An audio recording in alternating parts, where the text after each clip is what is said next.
Hey everybody, Aaron here. I hope everybody's doing well amidst this whole coronavirus thing, and I hope everybody's families are staying safe and you're staying healthy.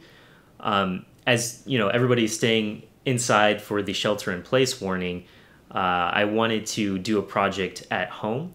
I usually go over to my friend's place to use his garage because all of our tools are located over there. But I'm taking this shelter-in-place warning very seriously. So I don't want to go over there and risk getting anybody over there infected or myself infected, as we should to contain this coronavirus outbreak. So like I said, I'm going to do a project at home.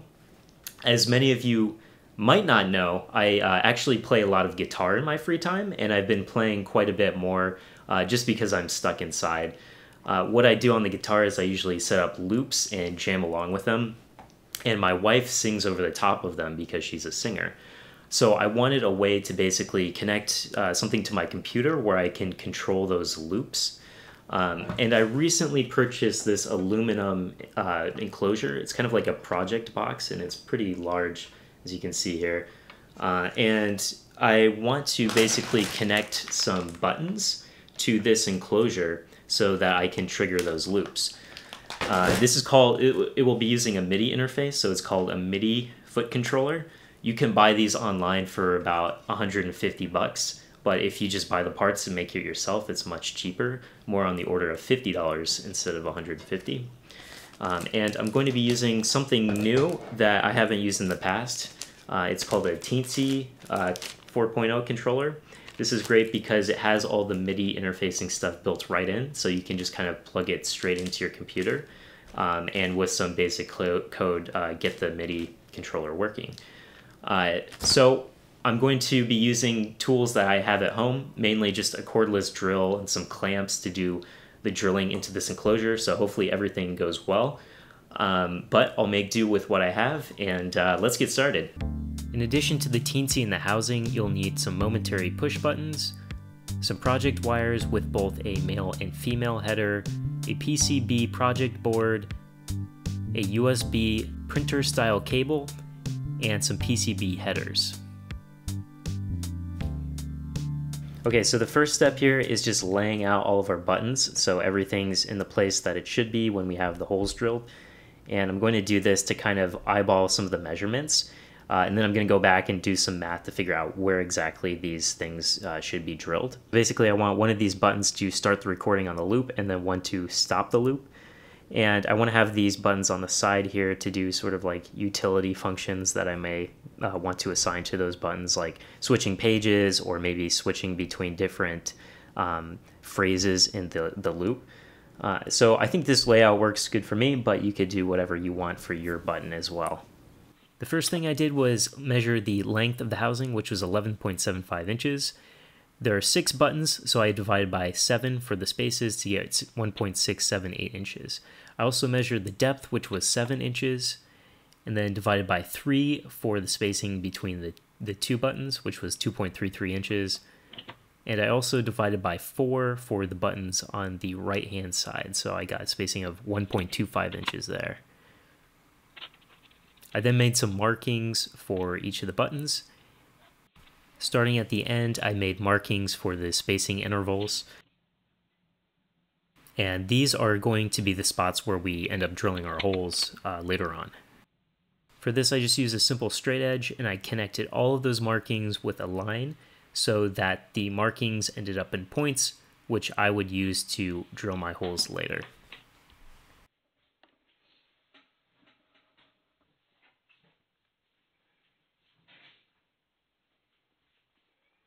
I then took the housing outside and used a drill bit to make some impressions on those crosses. This just prevents the drill bit from wandering when you start drilling into the casing, because the drill bit likes to wander on smooth surfaces. Since this is metal, you want to make sure you start drilling really slowly. The drill bit can actually heat up quite a bit when you're drilling metal, and it would be best if you actually had some lubricating oil to prevent that from happening, but I didn't have any at my place. So I just took it really slowly and made sure that my drill bit wasn't getting too hot.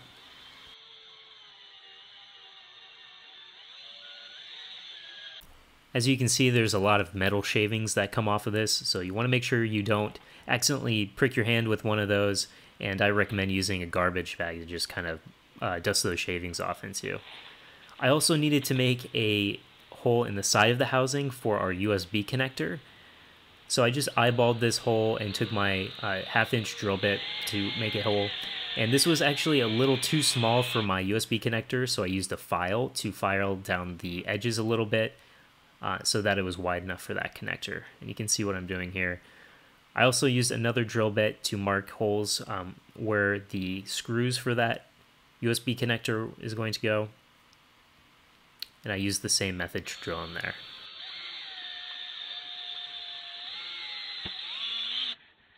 And here you can see what the housing looks like after I've drilled all of those holes. From here, I just started taking the buttons and screwing them into the housing. I didn't have a socket set where the socket was big enough to fit the button, so I just kind of screwed it in with my hands and made sure to tighten it as much as I could. This doesn't need to be perfect because there's a piece on the bottom of the button that kind of holds it in place. And if it ever becomes loose, you can always screw it back in.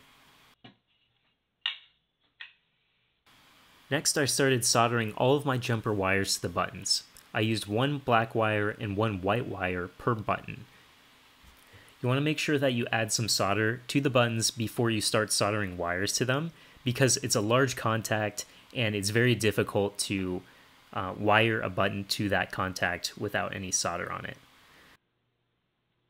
Since the wires already had male headers on them, I just took the male headers and wired them directly to the buttons. You could probably strip the wires too, but I just thought it was easier to wire them directly to the buttons. And when you're wiring these up, you want to make sure that your wires flow in the same direction because it'll be much easier to attach it to the PCB board later on. Speaking of the PCB board, the next step was soldering everything to our project board so that it was in one contained unit. So I took my Teensy, and we're going to use some of those headers to basically make it easier for us to connect our jumper wires to the buttons. So I started off by just soldering on the Teensy to the PCB board. And you want to start by just soldering the 2 pins in the corners first so that you make sure that the board stays in place. And then you can end up just soldering all of those pins onto the board after you do that. It makes it much easier because, again, the board doesn't move around while you're trying to solder it.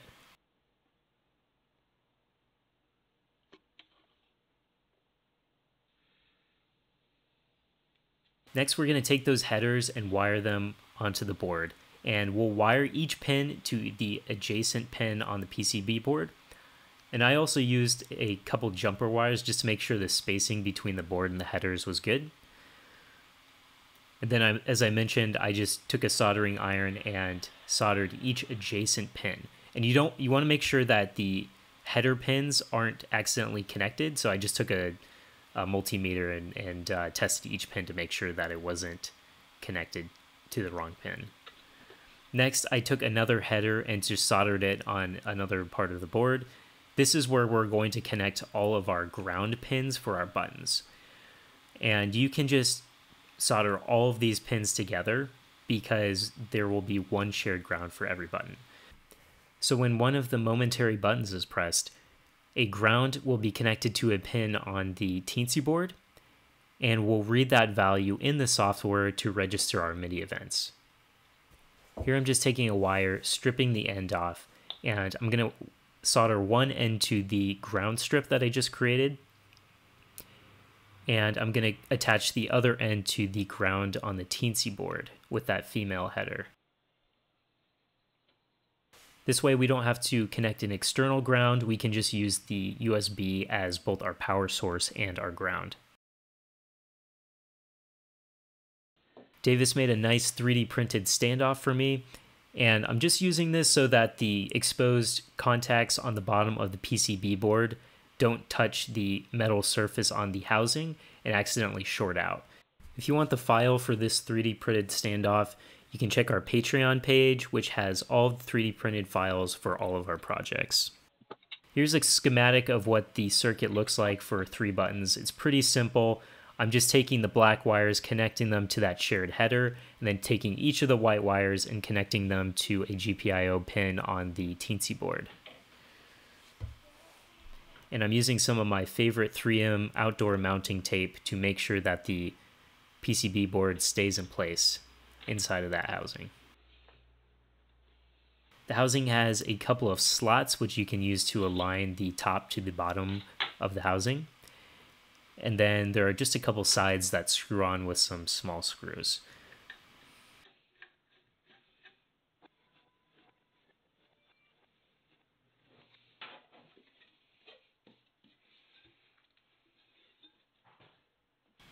Next, I took my USB printer cable and plugged it right into my computer so that I could start programming.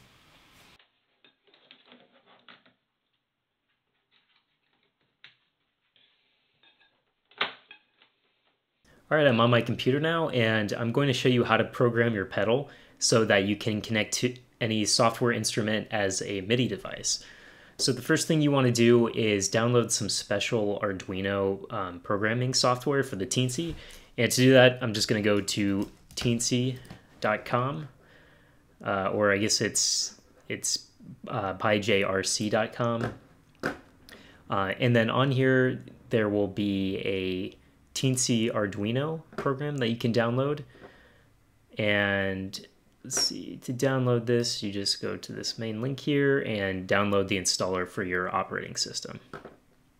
Okay, so I already have this installed, so I just opened the Teensy Arduino program up.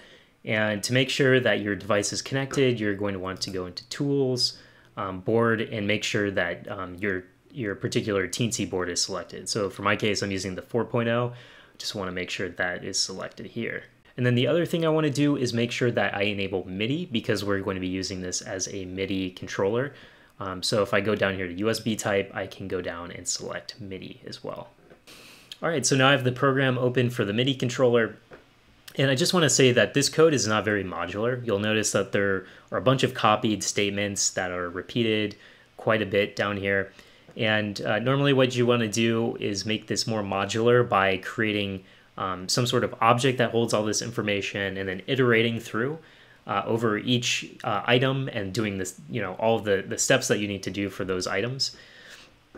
But for this tutorial, I think I'm going to keep it like this so that it's, for the sake of clarity. But the gist of this is that we have 15 buttons. They're labeled button 5 through 20 based on the pins. So starting at pin 5 and going up to pin 20. And all of these buttons have a bounce object, which basically controls debouncing of the switch. So what happens when you press a switch down is there are two contacts that touch together when you press the switch down. So when that happens, because it's the world is not perfect, there might be when you press it down, you might not press it down fully, and those contacts can bounce against each other, which when your software reads that button press, it could read multiple presses instead of just one single press, because those contacts are, again, bouncing together. So this object basically debounces the switch by having a window where it looks for all the up and down events and then compresses them into one single event. So that window in our case is 50 milliseconds. And we pass that into our bounce object when we configure our button here. So bounce is part of a system library. If you don't have this library, you might need to install it by going into the Manage Libraries tool right here, which you would just search for bounce in here. But I already have it installed. So if I go down in the code here, you'll see that after I configure these button objects, I need to set up the pins. And to do that, I just call pin mode on the pin number. So for pin 5, this is how I set it up. I say pin 5, I want to be an input pull-up. And that means that I'm going to use an internal pull-up resistor on the Teensy board and connect this pin to a ground pin when I want it to be on. So with our wiring schematic, we want these as pull-up input resistors. And so I do that for every pin in the setup function. And then on our main loop, we're updating the buttons because you need to do that with the bounce library in your main loop. And then after we update the buttons, we check for both falling and rising edges and send events for the corresponding note for that button. So in this case, for button 5, we have the note C4. So if there's a falling edge, then we want to turn the note on. And this seems a little backwards because we're connecting it to a ground. So when there's a falling edge, it actually means it's on. So then we send note C4, which is the MIDI ID 60 here. And then you can see a corresponding rising edge event for button 5. So if there's a rising edge, then you send note off for C4. So we do that for every single button. And you'll see that, this is just copy pasted over and over. So to program this, you just need to make sure that your pedal is plugged in. You go up to verify here, and then this will compile the sketch to make sure there are no errors. And for me, there are no errors. And it brings up this little interface right here. This automatically programs the teensy. So there's 2 modes for the teensy. There's a programming mode and then a run mode. So by default, it's in its run mode, but you have to switch it over to the program mode in order to actually program it.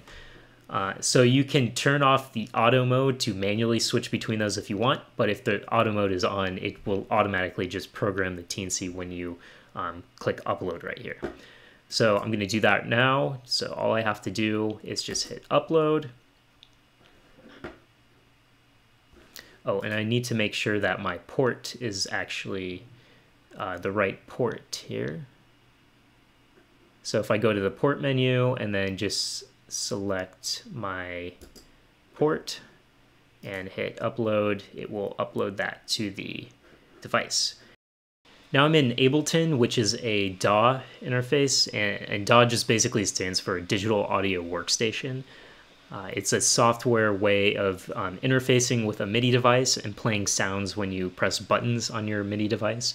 So I'm going to show you how to use this to test your pedal. If you don't have this, you could also use like something like GarageBand or anything that interfaces with a MIDI pedal. So I have a MIDI track right here.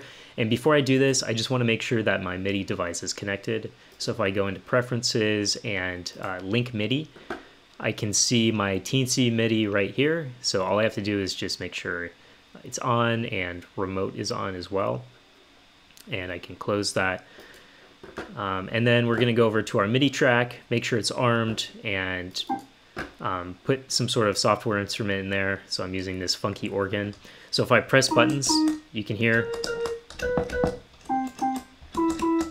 it's playing notes on those MIDI devices. So this is on, I configured mine so it's on channel 2, but you can use any channel that you want. So if you have multiple MIDI devices, you want to make sure they're on different channels, but I'm using channel 2. And then you can map these buttons to different features in your DAW interface. So if I wanted to, I can make one button, disarm the track or something like that. So if I just press that button, you can see how it's disarming the track there. So you can map these to whatever buttons you want. And for me, I mapped them to a couple buttons that helped with my loops. Again, you can do whatever you want, and it's pretty useful because it's very customizable for your particular setup. All right, so I've finished my MIDI pedal, and I've been using this thing for about a week now, maybe a little bit longer than a week. And I have to say it's pretty good, actually. I haven't noticed any issues with the pedal, like restarting or the buttons not working or anything like that. The buttons are actually pretty good. There are only a couple things that I would probably change if I were to do this project again. One is that I put way too many buttons on here. I think if I were to do it again, I would probably put one less row of buttons and then just space them out a little bit more. Because when you're pressing on the pedal with your foot, it's pretty hard to hit one of these pedals and not press another one. So I would definitely do that. The other thing is, I think I probably could have cleaned up this little area right here where I put the USB connector. It's kind of tilted to one side here. So I would have probably tried to measure that and like tap the hole a little better. And then there's like this opening for the USB connector is a little messed up. So I would have spent more time kind of like filing that to make it more even. But it does the trick, so I'm not complaining. Build quality of this is like definitely really good. So if I were to make another pedal, I would probably use a housing similar to this. I really like this housing. To demo this, I'm just going to play my guitar and set up some loops. Using this thing is just going to be a quick little demo, but if you're interested, I also have another channel where I do music theory, and I will also have a video that shows you exactly how I integrate this with my live looping setup. So go check that out if you're interested. The link will be linked down in the description. All right, that's it for this video. I hope you guys enjoyed. I know it's not the ideal setup because I'm just drilling stuff out my patio and kind of like building stuff on my home desk, but hopefully we'll get through this coronavirus thing and things will go back to normal afterwards. But if you've enjoyed this video, please consider subscribing so that you keep up to date with all of our latest content. But until then, I'll see you next time.